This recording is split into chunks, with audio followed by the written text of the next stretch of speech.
ঘড়িতে বাজে তখন সন্ধ্যে 6টা মতন। হঠাৎ রাজদা ফোন করে বললো সবাই একটু ঘুরে আসি, আর যাওয়ার প্ল্যান হয়েছে বিশ্ববাংলাতে।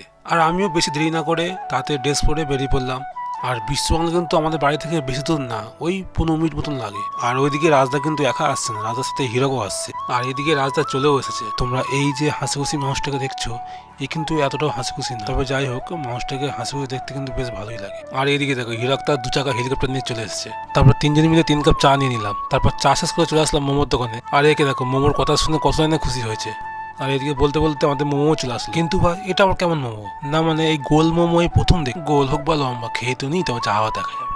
তারপর মোমো খাওয়া হয়ে গেলে একটু ঘুরে দিলাম। তারপর ঘোরা হয়ে গেলে চলে আসলাম একটা পাপড়িচাটের দোকানে। আর সেখান থেকে 3 প্লেট পাপড়িচাট অর্ডার করলাম। এখানে 6 পিস পাপড়ি দিয়ে আর সাথে অনেকটা আলু দিয়ে দাম নিয়েছিল 40 টাকা। আর এটা খেতে তো দারুণ ছিল। খাওয়া শেষ করে আমি তখন বাড়ি যাই। আর তোমরা যেতে একটা লাইক করে দিও।